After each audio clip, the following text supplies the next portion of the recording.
Salut à tous, dans cette vidéo on va voir tous les outils indispensables à connaître en tant que monteur, que ce soit des sites ou des logiciels qui vont vraiment faciliter vos montages mais aussi votre vie de monteur. Souvent on pense seulement aux logiciels qu'on va utiliser style Adobe, CapCut ou DaVinci, peu importe, mais en réalité il y a beaucoup d'autres sites et logiciels qu'on va devoir utiliser quand on est monteur et qui sont super importants de connaître et donc c'est parti. Donc la première chose très importante comme je vous ai dit, ça va être de choisir son logiciel de montage. Donc pour moi soit la suite Adobe, soit DaVinci Resolve sont les deux meilleures options. Après à vous de faire votre choix, mais cette vidéo, comme je vous ai dit, elle est pas vraiment focalisée sur ça. Maintenant, une autre chose super importante, ça va être tout ce qui est recevoir des rushs ou envoyer la vidéo finale à votre client. Pour ça, pareil, il y a trois sites web qui, selon moi, sont indispensables. Il y en a deux que j'utilise par préférence et un que je vais moins utiliser. Celui que j'utilise le plus souvent, il s'appelle Swiss Transfer. Donc, vous tapez sur Internet, Swiss Transfer, et ensuite, vous voyez, vous rentrez sur cette page. Et là, en fait, l'avantage avec ça, c'est que dès la version gratuite, vous avez 50 gigas que vous pouvez uploader. Comment ça se passe? C'est super simple. Juste vous cliquez là, en fait. Et ensuite, vous pourrez, je sais pas, n'importe quelle vidéo. Vous mettez ça là. Vous pouvez, vous voyez, ajouter plein de fichiers. La limite, c'est 50. Vous pouvez soit envoyer par mail, soit en lien. Vous pouvez aussi mettre des durées de validité, des limites de téléchargement, la langue. Vous pouvez protéger avec un mot de passe si vous voulez être sûr que seule la personne avec qui vous avez partagé le mot de passe peut télécharger ça. Et sinon, vous pouvez laisser un message et ensuite vous faites transférer. Là, ça va charger un petit peu et ensuite vous avez votre lien et vous pouvez ensuite le partager n'importe où. Selon moi, c'est vraiment la méthode la plus simple, Swiss Transfer.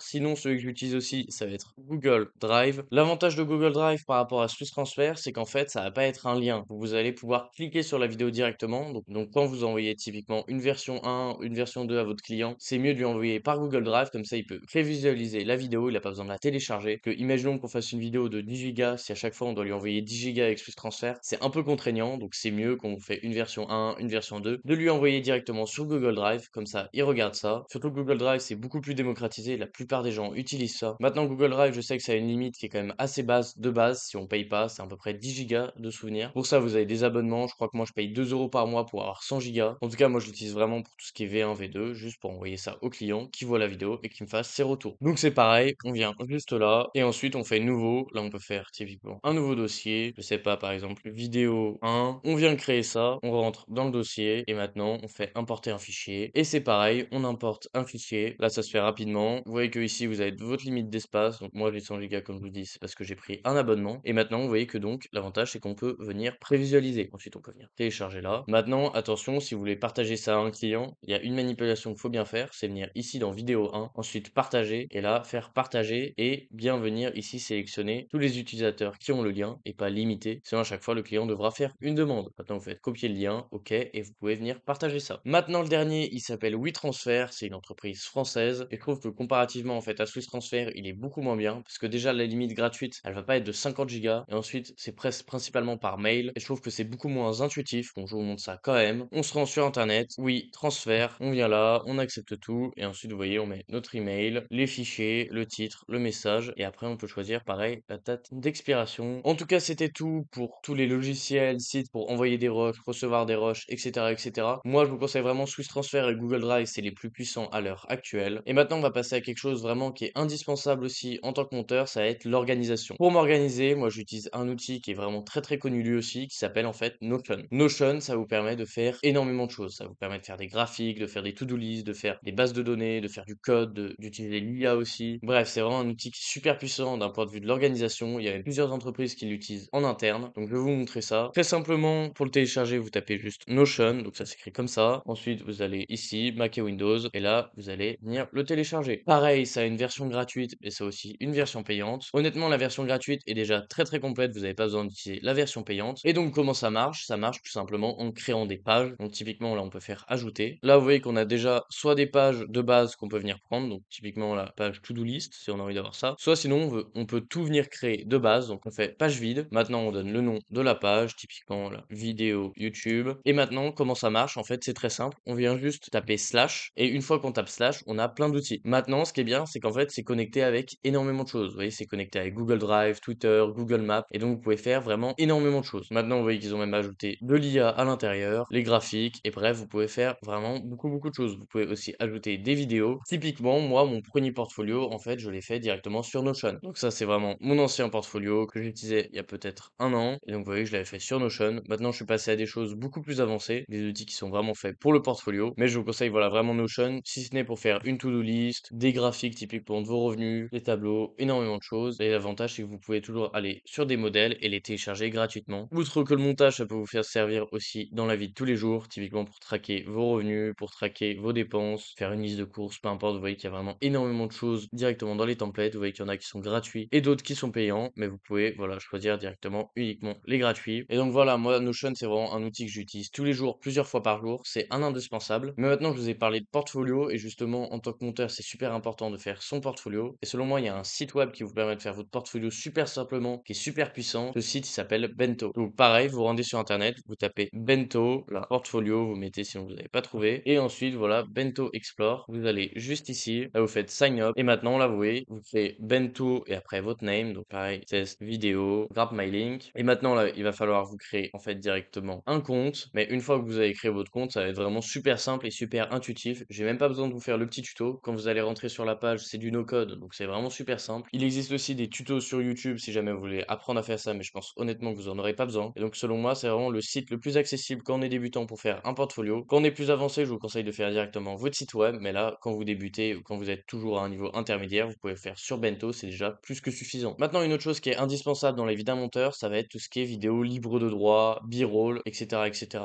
Comment les trouver, où les trouver et comment être sûr surtout que c'est libre de droit. Il existe en fait 3 sites sur internet qui vont vous permettre de trouver des b-rolls ou des vecteurs ou des personnages. Le premier, celui que j'utilise le plus, il s'appelle FreePic. Donc vous vous rendez sur internet, tapez FreePic comme ceci, vous cliquez dessus. Pareil, il y a une version gratuite et une version payante. Ils ont même ajouté de l'IA récemment. Et donc là, vous voyez, on peut venir prendre des vecteurs, des photos, des illustrations, des icônes, des vidéos. Et typiquement, quand on cherche vidéo, on peut venir mettre vidéo par exemple au cinéma. On cherche vidéo au cinéma. Et là, vous voyez qu'on a des vidéos libre de droit cinéma. Donc celles qui ont une couronne, ça veut dire qu'elles sont payantes. Mais sinon, les autres, vous venez juste là et vous pouvez même choisir le format, typiquement si vous voulez en paysage ou en portrait. Si vous voulez que ça soit gratuit ou non, le type de vidéo, si c'est graphique animé ou non, la résolution, la durée, bref, vous pouvez mettre énormément de filtres avec ça. Selon moi, FreePic, ça reste vraiment le meilleur. Sinon, une autre alternative, ça va être Pexel. Donc pareil, vous allez sur internet, vous tapez Pexel et maintenant, voilà, vous avez photo et vidéo. Et là, vous voyez, vous pouvez choisir la même chose. Donc ici, cinéma. Et là, vous voyez que donc, on a aussi des images libres de droit de cinéma. Maintenant, un autre s'appelle aussi Pixabay. Pixabay, je le trouve plus complet parce que lui, en fait, il va aussi avoir tout ce qui est musique et effets sonores et GIF. Ici, en fait, sur FreePic, c'est vraiment tout ce qui est image. On n'a pas, voilà, effets sonores, musique. Et donc ça, c'est pas mal. Quand vous voulez des musiques libres de droit, vous allez directement sur Pixabay. L'avantage, c'est que vous pouvez mettre des filtres. Typiquement, ici dans musique, vous pouvez mettre piano, vous pouvez mettre piano doux, piano émotionnel, vous pouvez mettre vraiment énormément de choses. Vous pouvez mettre celles qui sont tendances, les plus récentes. Et ensuite, très simplement, vous venez juste télécharger comme ceci et c'est totalement gratuit. Maintenant, en parlant des sons d'effects et des musiques, je vais vous présenter tout ce qui concerne ça. Donc déjà, le site avec le plus de musique et le mieux fait, il s'appelle Artlist. Je pense que vous avez déjà vu des pubs sur ça. Malheureusement, Artlist, lui, est uniquement en version payante. Donc l'abonnement, il doit être à peu près à 10 euros par mois. Moi, personnellement, je l'utilise, je préfère prendre des musiques gratuites, mais c'est quand même l'outil actuellement le plus puissant pour trouver des musiques et des sons d'effects. Maintenant, si vous voulez trouver des sons d'effects gratuitement, vous pouvez utiliser le site Zapsplat. On vient le prendre juste ici, Zap et là, zapsplat.com. Vous allez dessus, vous voyez Free Music, Free Commercial et SFX. Pareil, il y a une version gratuite, une version payante. Sinon, vous avez freesound.org aussi. Vous avez Pixabay ou sinon directement sur YouTube, vous pouvez taper sound effect, par exemple cinéma encore une fois, sound effect nature, sound effect oiseau, sound effect, peu importe le sound effect dont vous avez besoin. Sur YouTube, il y en a déjà beaucoup. Sinon, voilà, vous pouvez choisir ce site-là. Maintenant, pour avoir des templates illimités directement en montage, que ce soit des templates de texte, pack de montage, pareil, des vidéos libres de droit, des musiques, etc. Il existe aussi Motion Array et Envato. Pareil, ces deux-là sont uniquement en version payante, mais comme je vous ai dit, c'est les plus puissants parce qu'ils ont le plus de licences et vous pouvez télécharger en illimité vraiment un nombre incalculable de choses. Maintenant, pareil, comme je vous ai dit, il existe des alternatives gratuites. Maintenant, si vous aimez tout ce qui est template, pack de montage et que vous voudriez en avoir gratuitement, dans mon serveur Discord, vous voyez que ici, il y a toute une catégorie avec plein de packs de montage, sound effects. Vous pouvez aussi faire des demandes de packs. Il y a plein de musique, transition, mes polices et il y a aussi tous mes templates, presets, macros. Donc mes templates, bon, template de portfolio, template pour faire des factures, template pour créer son entreprise, énormément de choses. Et donc si vous êtes intéressé pour apprendre le montage et en moins de 3 mois pouvoir monétiser votre compétence et en plus avoir toutes ces ressources-là, le meilleur moyen c'est donc de rejoindre le serveur Discord qui se trouve dans la description. À l'intérieur de ce serveur Discord, vous trouverez une vidéo qui va vous expliquer comment fonctionne le serveur Discord, les différents abonnements et les retours de membres. C'est vraiment aujourd'hui le meilleur moyen pour progresser en montage et particulièrement sur DaVinci Resolve. Ce que je vous montre sur ma chaîne YouTube, c'est peut-être 20% de ce qu'il y a à l'intérieur de mon serveur Discord. Donc si vous aimez ce qu'il y a dans ma chaîne YouTube, vous allez encore plus aimer ce qu'il y a sur le serveur Discord. Et donc comme je vous ai dit, si vous êtes intéressé, le lien est dans la description. Maintenant, le dernier indispensable selon moi quand on est monteur, ça va être tout simplement une IA. Ça peut être ChatGPT, Grok, Mistral, peu importe. Ça va vraiment être d'utiliser une IA pour faire énormément de choses, que ce soit gérer les mails, écrire les mails, trouver de l'inspiration, faire des messages de prospection et même aujourd'hui carrément faire des animations. Avec ChatGPT et la génération d'images, on peut faire voilà plein d'animations avec ça. Et donc selon moi, voilà, c'est nécessaire d'utiliser au moins une IA à l'heure actuelle. En tout cas, si vous avez aimé cette vidéo et que vous voulez aller plus loin, comme je vous dis, il y a le serveur Discord dans la description. Et sinon, n'hésitez pas à liker, vous abonner. À bientôt!